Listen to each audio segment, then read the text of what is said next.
Okay, ladies and gentlemen, 3-minute flight instructor Kevin Panic on stall speed and turns. Scene 1, take 1.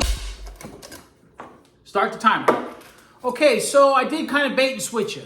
The 3-minute flight instructor stalls in a turn. I told you in part 1, think of the record player. Think about the inside going slow, the outside going fast. And that's why that wing is going to stall. Well, there's a little bit more to it. And I got my little airplane here. Let me grab the airplane. And it's just this thing about loading it down and everything, and in the turn you get more G's, right? You can feel that. That's kind of like, again, energy management, right?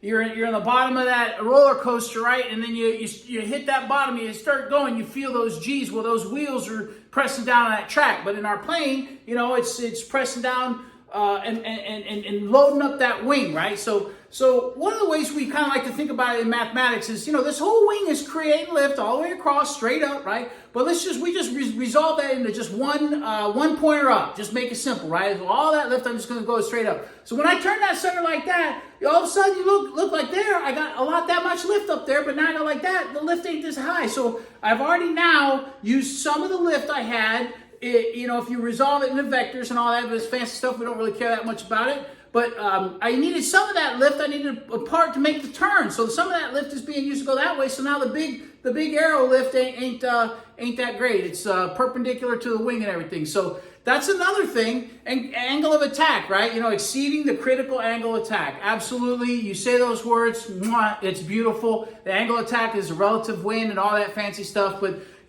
just think about, the reason I told you record player is so that you always will remember that the stall speed is going to increase in a turn, right? And the more bank angle you have, the more you've loaded up that plane with G's and everything, the more you've kind of taken that resultant force and put it into the turn. That's why we kind of sometimes when we're doing steep turns, we add a little power, right? A little judicious power, man.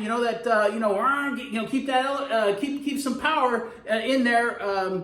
So that we don't drop off and kind of do a little spiral. We're trying on steep turns here to try and hold the altitude on that. But there was a little bit more than just a record player. But I wanted to do that on purpose because 3-minute flight instructor, this is more than 3 minutes. I bait and switched you.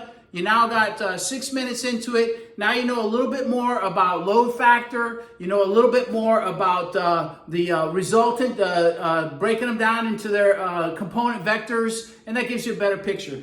So thanks again for watching. Sorry to bait and switch you on that, but I kind of had to.